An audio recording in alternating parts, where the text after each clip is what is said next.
Does anyone have a question? Stuart, I was given a gift the other day. I'm working on a fence project, and my mind thought there were two ways to make a fence gate: an expensive way the client couldn't afford. Wait a minute. This is no place to, if you want to send me an email, I mean, you got to ask a question that's 2 sentences long. Okay. So anyway. Does anyone else have a question? I wasn't thinking, and an image of the fence I needed that I didn't think existed flashed into my mind, and it was complete. Could you speak about this?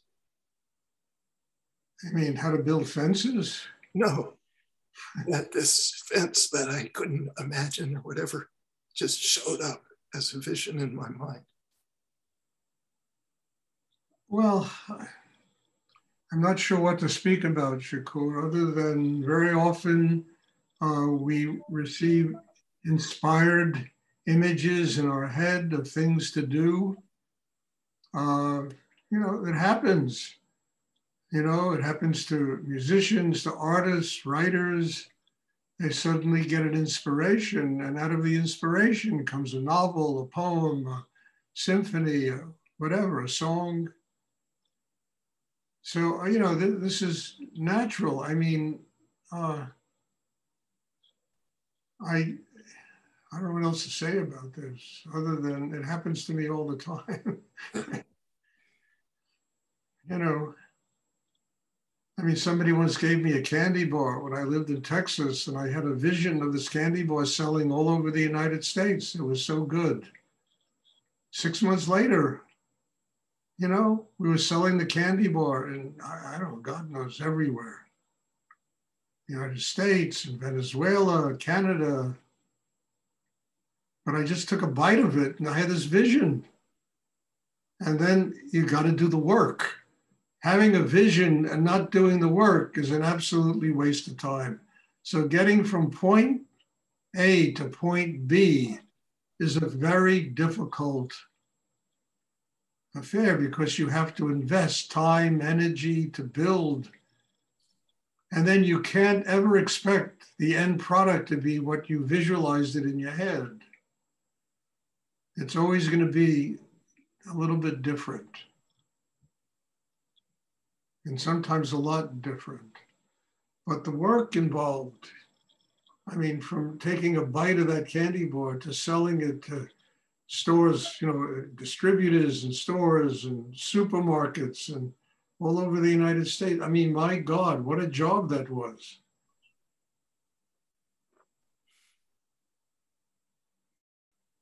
So it's the same thing with the fence. You have a vision, and then you have to build it. And then you have to be open to understand that it's never going to be exactly as you conceived it originally.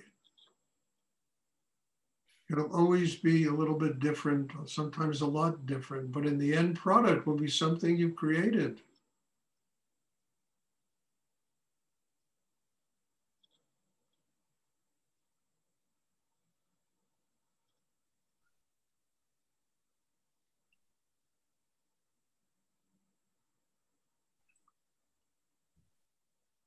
Thank you, Stuart. You're welcome.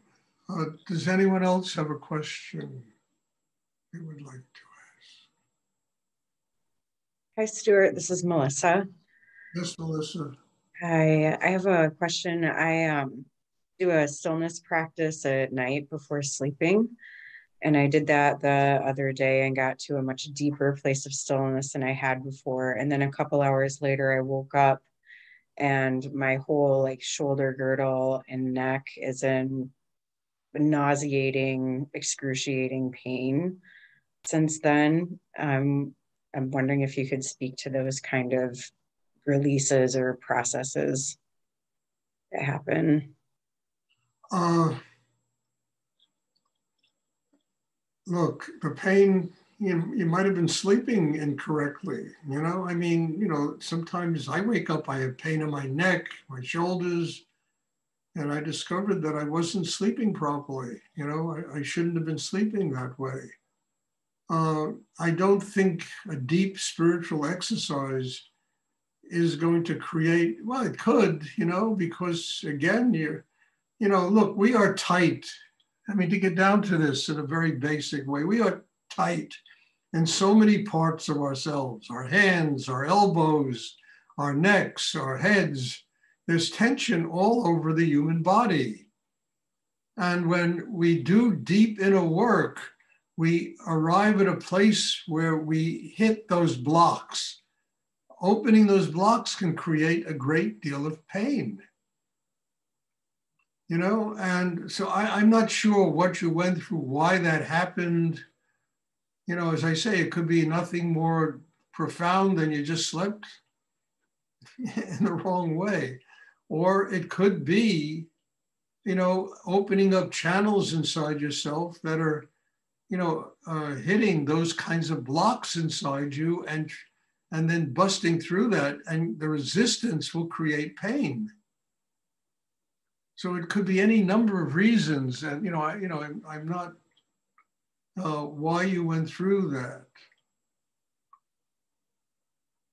I mean, sometimes I have severe pain in my head, and I used to think, oh my God, what is wrong? And then I realized, Stuart, it's that energy separating the muscles in your head so that the Shakti can flow and take you to a higher level in your life. And I learned that by seeing Rudy go through that. I mean, I've often mentioned I would walk into his store, he was sitting there and, stringing beads. And I would say, Rudy, what? Stringing beads? He'd say, Stuart, I am incapable today of doing anything. I have so much pain in my head. There is so much energy working inside me. I am incapable today of doing anything else. I'll worry about running my business tomorrow. I'll worry about everything else. I'll do everything else tomorrow. Today, I just have to string beads. And then when I went through similar experiences, I fell back on what he taught me. And I say, okay, today I have to just really chill out and let that energy work on me. And it's often very painful. And it's painful because we have created so many blocks inside ourselves, so much resistance inside, that almost in every muscle, bone, joint of the body, there's tension. And the Shakti will flow and break that tension up. And the resistance to breaking it up creates pain. Look, Melissa, you look really good, and you've grown so much in the last months that, I'm not concerned about you having pain in your neck. I'm really not. You just look really good. And you look, like a whole different person than the person I first met. So just keep working on yourself, and you'll hit a little pain, you'll hit it, doesn't matter. The growth inside you is really getting fairly profound, and just let it keep happening. Thank you, Stuart. You're welcome. No, it's a pleasure for me to see that in people. I really mean it. What am I here for? I stare at a computer. When I see people growing and changing, it really makes what I do worthwhile. When I see myself growing and changing, it makes what I do worthwhile.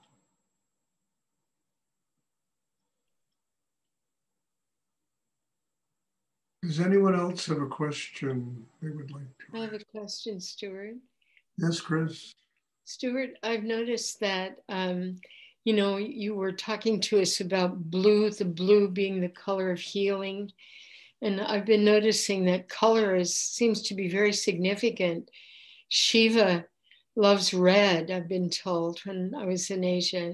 Could you talk about color and what the energy of that means for us? Well, just in autistic terms. Everything breaks down to form, light, color. It's another dimension of consciousness to be able to experience, the essence of color, and to be able to allow the essence of color to take you to another dimension inside yourself. And, it's very important and very much the nature of what it needs to grow. As we begin to become less and less of us and more of God, the whole world becomes form, light, color. Yeah. I mean, and even in art, there are two schools of painting. There's the Raffaello school and the Titian school. Raffaello was graphics and form and linear stuff, and Titian was color. And color is a very powerful energy. And yet we so conceptualize everything that we don't even really see the fluidity of color and how things interrelate with each other through color, and how there are colors. Like years ago, I realized that the color of healing is blue, and how I realized that in the middle of healing sessions, the person I was worked with was just bathed in blue. Oh. It was just bathed in blue. And why Shiva's favorite color is red, Chris, I don't have an answer to that. I don't have an answer. I have to talk to some Hindu scholar about that. I don't know. Thank you. That's so beautiful. Thank you, Stuart. You're welcome. And, and the less there is of us, the more we see of light, color, form, the more we recognize that that really is what the world consists of.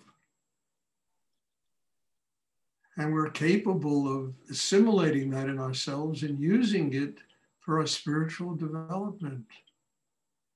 And then colors become significant, like blue, for instance, very significant. Yellow, when the aura of a person is white or yellow or orange, I mean, it means that there's a really healthy Shakti flowing through their system, and they're getting closer to God. If you look at somebody and they're gray and dark brown, and there's something really heavy and emotionally and mentally crippled inside them. Yeah.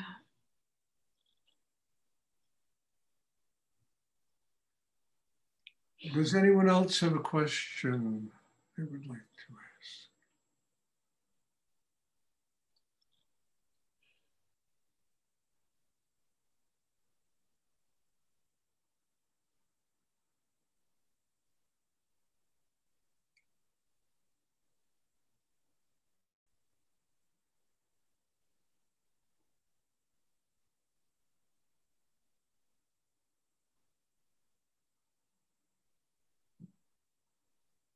Okay, if there are no more questions. I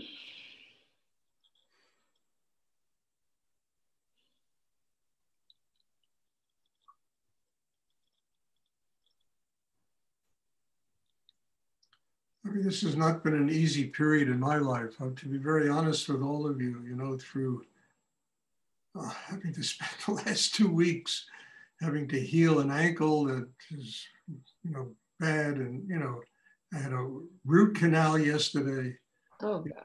All kinds of stuff, going on. And it just is, it never interferes with being here and doing this. Never. It's never a reason not to do God's inner work. Nothing is,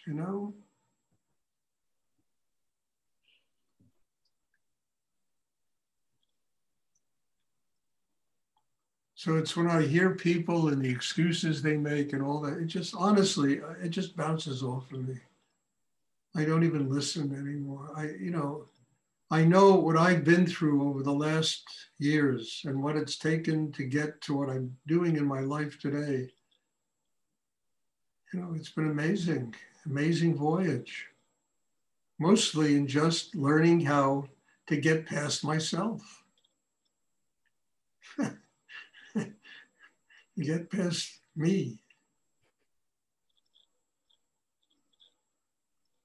So everybody, you know, look, I'm very grateful you're all here. I mean it. You are such treasures in my life, every one of you. And I hope you're benefiting as much from this as I am.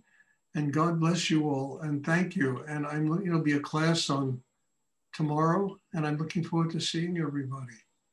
So bless you all. Thank you. And have a wonderful evening. You too, Stuart. Sending healing Very much. thoughts your way. Thank you, Stuart. You're welcome. Stuart.